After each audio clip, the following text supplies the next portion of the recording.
Sinabi na huwag kang mag-iingay, di ba? Ha? Saripin ako! Huwag kang sumigaw! Ha? Huwag kang sumigaw! Pag nag-ingay ka, malilintikan kayo sa akin ng pinsan mo. Ha? Tahimik! Ha? Ha?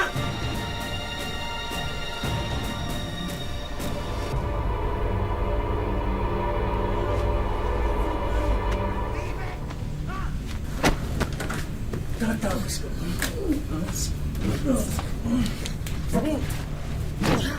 Ang kulit mo! Tatakas ka pa!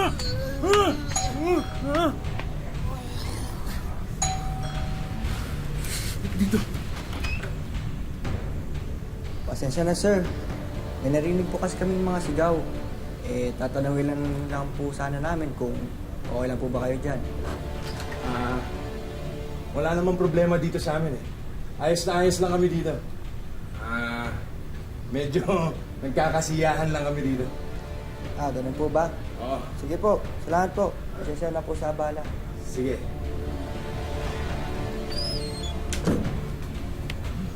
Ang ingay mo kasi. Ha? Narinig tayo sa baba. Kung ayaw niyong malintikan, huwag ka nang mag-ingay.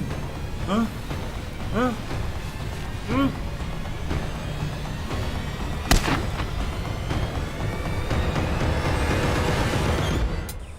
Hindi maikakailang ang mga babae ang mas madalas nagiging biktima ng pangmomolestya at panggagahasa.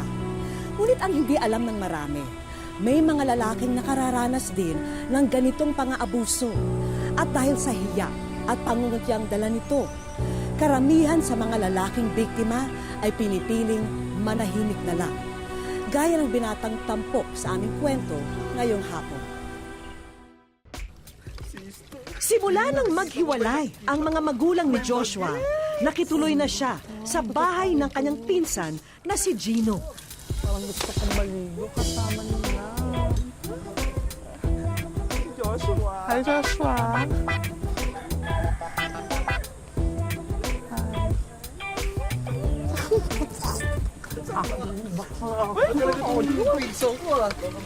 Kakarating mo lang dito, kilala ka na.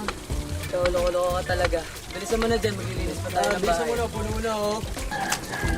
Dito, maligo sa labas. Maligo dito. Ayun, oh.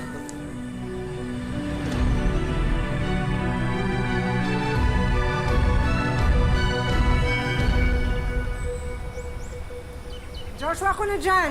Ako po, tita ako na ho. Patapos na rin to. Nasaan ba si Gino? Gino! Gino, magtatagal ka pa ba dyan? Gino! At 30 ng Agosto sa semeteryong ito sa Binyan, Laguna, hinahasa raw ng 8 sospek ang 14 na taong gulang at grade 7 na estudyanteng si Daisy, di niya tunay na pangalan. Linggo-linggo na lang. Ma, ano yan? Meron naman na rape eh. Wawa naman yung babae. Kawawa nga naman talaga, no? Kaya kayong dalawa, ha? Huwag kayong gagawa ng kalokohan. Sinasabi ko yun sa inyo. Ano ba? Good boys kami nito ni Insan eh. Ito naman. Dapat lang. Naman po dito. O sige na, baka mahuli na kayo. Pumasok na kayo. Ready na nga ako. Mag-ingat na yung gamit mo. Sige po. ID ko. Ay, dito. Apo, ako pong bahala dyan. Bye, ma. Love you, ma. Bye. Ay, tita. Love you. Bye.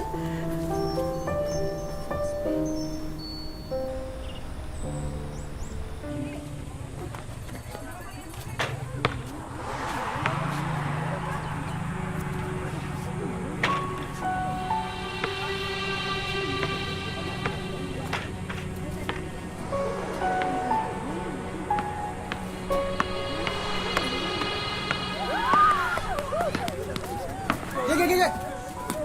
Yung guys! Ano, men? Wala ka yata sa'yo ulog na yun, ha? Wala ko naman. Wait, Uy, hindi mo tatapusin yung laro? Re, marami pa akong gagawin. At saka, nakakaya naman sa mama mo. Tulong muna ako. Sige. Ingat ka, ha? Tara, Kaya guys. mo dyan, Wait, Gege, ingat. Hoy, Para kay Joshua daw. Uy, may pa-soft drinks to, ha? Ay, ibigay niyo sa iba yung ano. Thank you, girls. soft drinks mo. Bigay nila. Soft drinks? Para daw sa'yo. Sino nagbigay?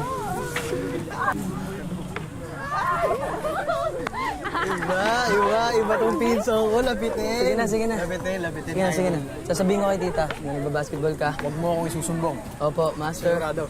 Opo, master. Okay. Bye.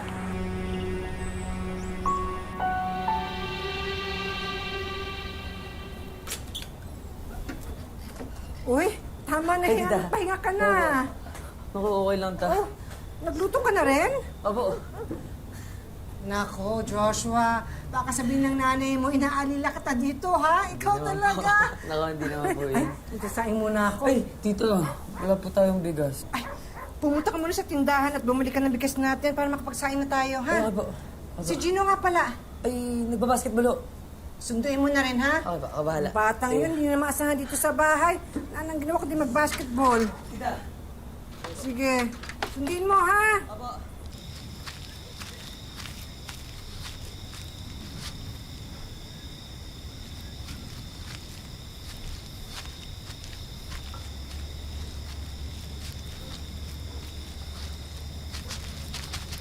Saan ka pupunta? Ano ko lang, tito? Saan ka pupunta? Ha? Hala, para ako magnanakaw, Dre. Dito, bibili ako ng bigas. Samahan kita. Sige na. Let's go.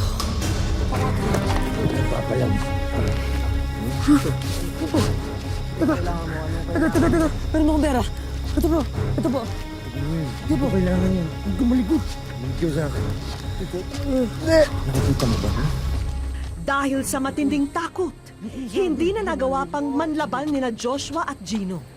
Napilitan silang sumama sa estrangherong dumakip sa kanila. Oh, naka-checking na ba yun? Oo, nga ba?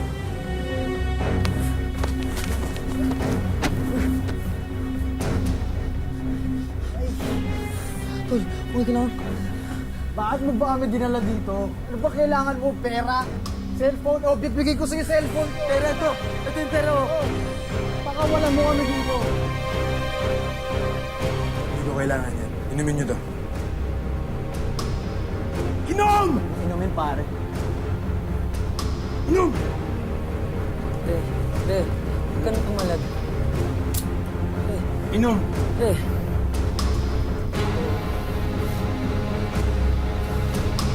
Inom! Ubusin nyo! Ubusin nyo yan! Pag hindi nyo inubos yan, malilintikan kayo sa akin. Ikaw, dalihan mo! Ano yung baso?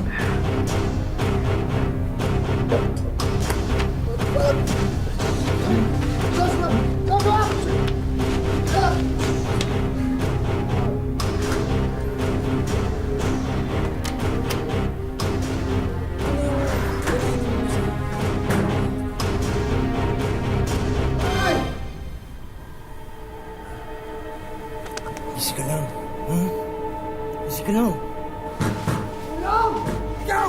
Joshua, tulong! Tulong! Yan! Gino! Gino! Gino, hindi ako makagala. Mahimik ka dyan! Mahimik ka dyan!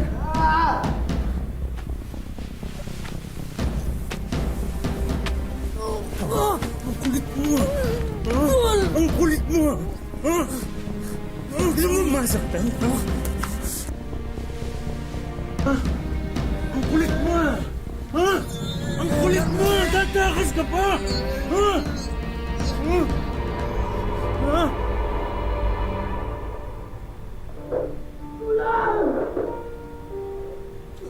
Ikaw! Tulong! Ikaw ang ka sumigaw! Sinabi nang huwag kang mag-iingay, di ba? Ha? Pag nag-ingay ka, malilintikan kayo sa akin ng pinsan mo. Ha? Tahimik! Ha?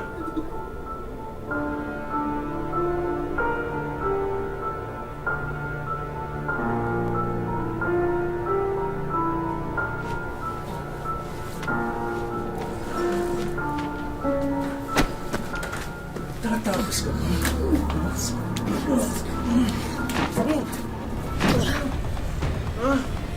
Ang kulit mo! Ha? Ang kulit mo! Tatakas ka pa! Ha? Ha? Wish ko lang. Ang kulit mo! Tatakas ka pa! Ha? Ha? Ha?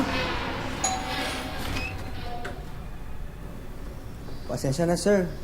May narinig po kasi kaming mga sigaw. Tatanawin lang po sana namin kung okay lang po ba kayo dyan. Medyo nagkakasiyahan lang kami dito. Ganun po ba? Oo. Sige po, salamat po. Pasensya na po sa abala. Sige.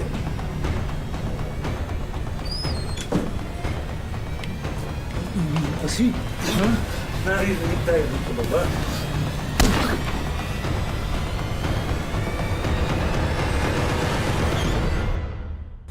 Nitong nakaraang taon, naitala na mas maraming lalaki kesa babae na nasa edad 13 hanggang 24 years old ang dumaranas ng sexual na karahasan. Patunay lamang ito na hindi nag-iisa si Joshua sa malagim niyang pinagdaraanan. Nakailang text at tawag na ako sa anak at pamangkin ko pero hindi sila sumasagot.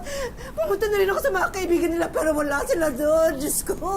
Tulungan niyo ako. Kalma lang po, Mrs. Ay, paano ko kakalma? Nawawala ang anak at pamangkin ko. Ay! Aleros, nandito na po yung anak niyo. Saan? Saan? Saan? Ay! Ay! Gina! Nasa! Tulungan niyo sila! Ay! Ano nangyari? Ano nangyari? Ay! Ano nangyari sa inyo?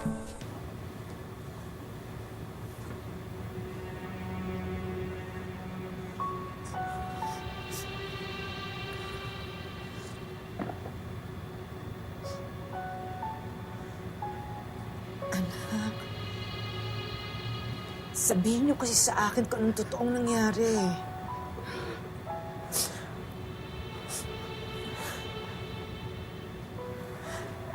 Paano ko kayo matutulungan? Kung hindi niyo naman sasabihin sa akin yung totoo. Joshua! Mrs., pwede po ba kayong makausap? Apo, Base po sa tests na ginawa namin, may nakitang amphetamine sa sistema ni Joshua. Pareho po silang nagsustain ng multiple physical injuries. Paano po nangyari yun? Hindi naman po nagdodroga si Joshua. At saka, ano pong injury? Mrs., wag po sana kayong magulat pero sa pagkakasabi sa amin ni Gino, sila raw po ay naabuso.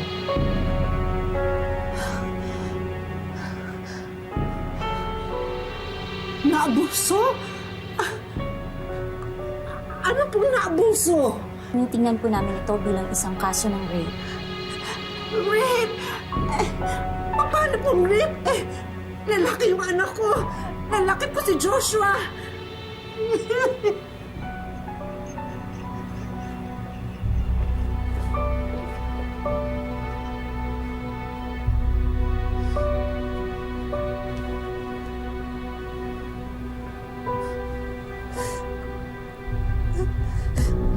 Totoo ba?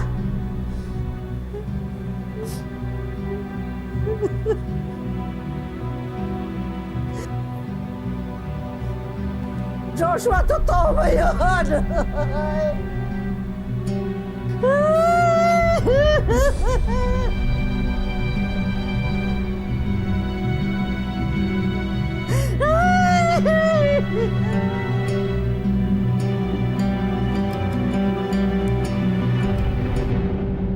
Dumaan sa depresyon, galit at pangungutyak si Joshua. Kaya ang mundo ng binata ay pansamantalang naantala.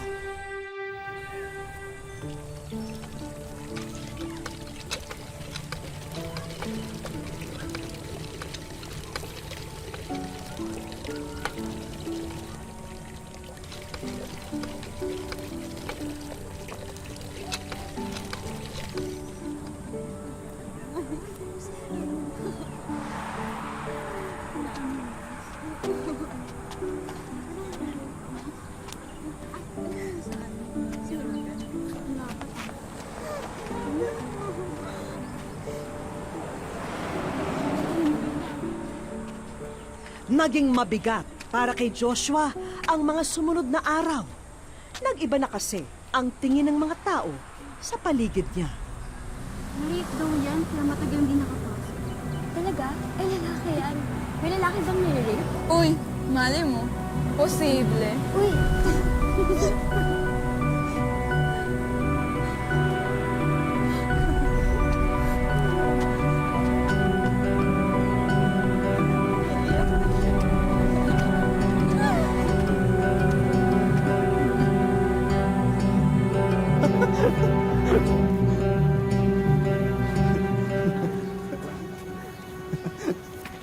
Ako ba pinag-uusapan nyo, ha? Teka, inaanak ko ba namin? Nagkakasiya lang kami dito ah. Tuloy, parang ako yung pinagtatawanan nyo eh. Boy, umuwi ka na. Palamig ka na lang ng ulo sa inyo. Oo nga, umuwi ka na. Baka mamaya maghahasa ka pa. Lalakoy ka pa naman.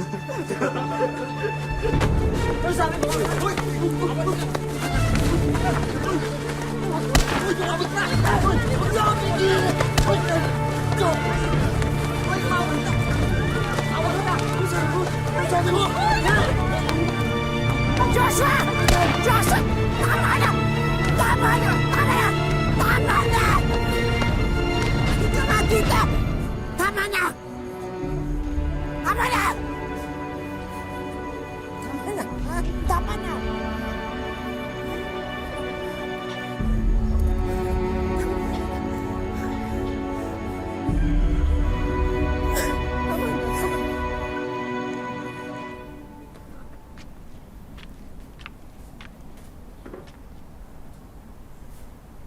Ano bang nangyayari sa'yo?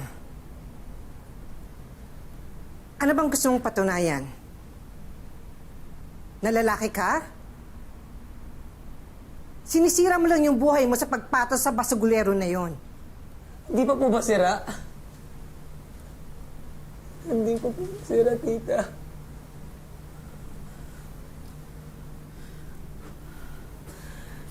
Joshua.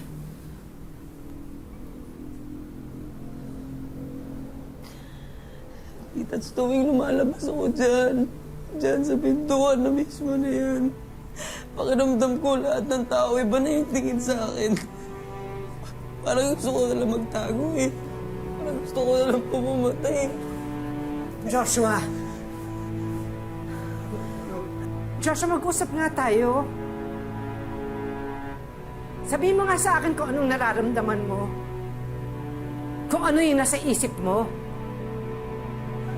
Let na po ang tingin sa sarili mo.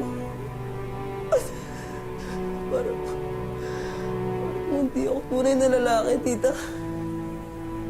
Hindi ko man na napagtanggol yung sarili ko doon. Halika nga. Tumingin ka nga sa akin.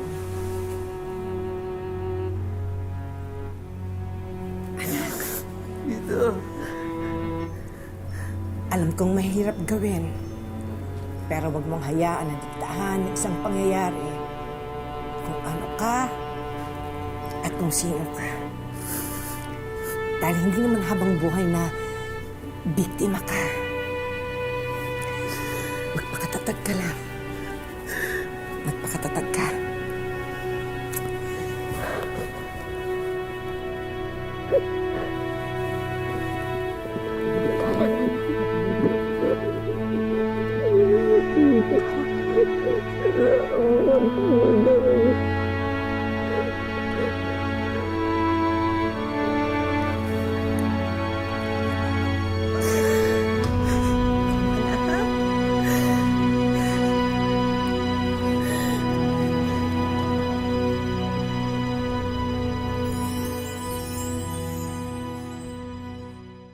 Wish ko lang.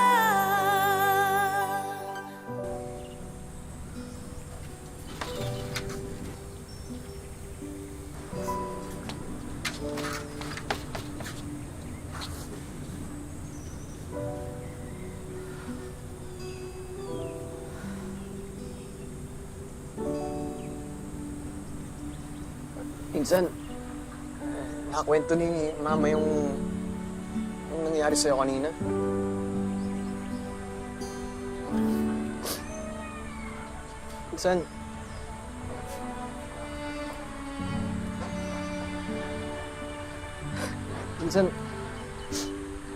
Minsan sorry. Sorry kasi iniwasan kita. Wait, pag nakikita kita, di ko maiwasan magalit sa sarili ko. Inaya kong babuyin ka nung siraulong lalaki na yun. Minsan di ko maiwasan sisihin sarili ko eh.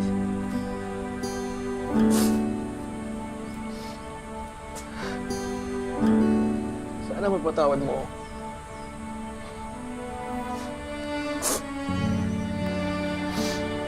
Alam mo, parang ba't humingi ng tawad sa akin, Tol? Parehas lang tayong biktima, men. And yet, minsan may suporta, hindi ko mabigay sa'yo eh. Pero wag kang mag-alala, Insan. Hindi na kita iiwan. Hindi na kita iiwasan. Alam mo rin, kung suportahan lang naman yung pinag-uusapan natin dito, men, makakaasa ka rin sa akin, Tol. Alam mo yan. Nalagpasan natin to. Sobra, men. Nalagpasan natin to, ha? Sobra, men.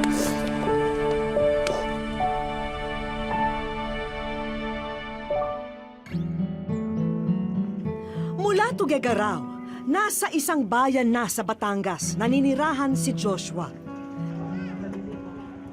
Mas pinili niya munang makipisan sa bahay ng kanyang ate dahil sa matinding takot na balikan siya ng taong nanggahasa sa kanya.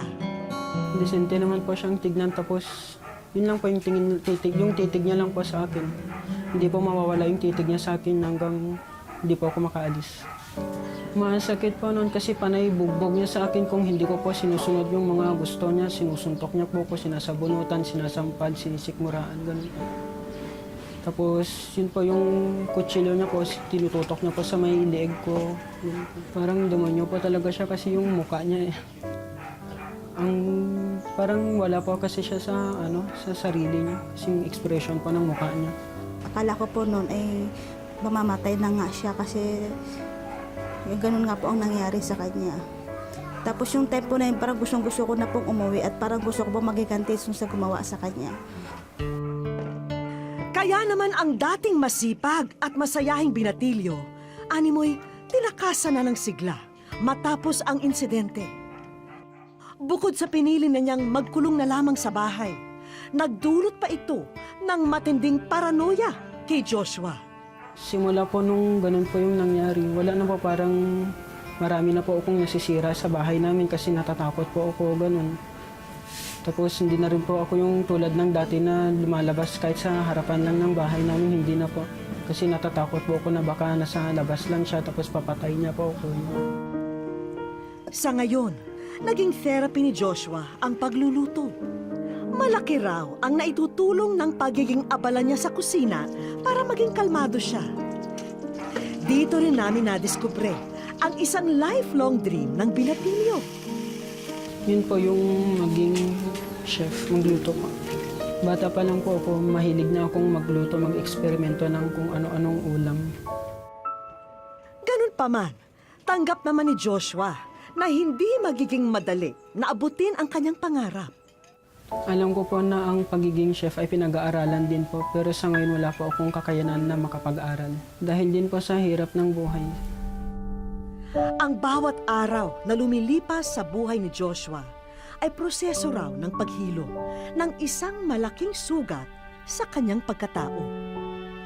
Bagamat may mga araw na sadyang pinanghihinaan na siya ng loob, nananatili ang kanyang pananalig na darating ang araw na aayon ang lahat sa kanyang pinapangarap.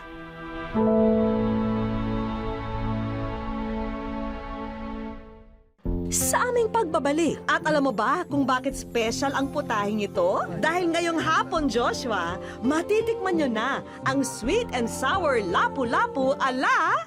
Wish ko lang. Ano nga ba ang pinakamainam na paraan para naman mapasaya namin si Joshua? Hindi ba't para sa maraming mga millennial, napapawi raw ang kanilang lumbay sa tuwing nakaka-experience sila ng vitamin C as in dagat?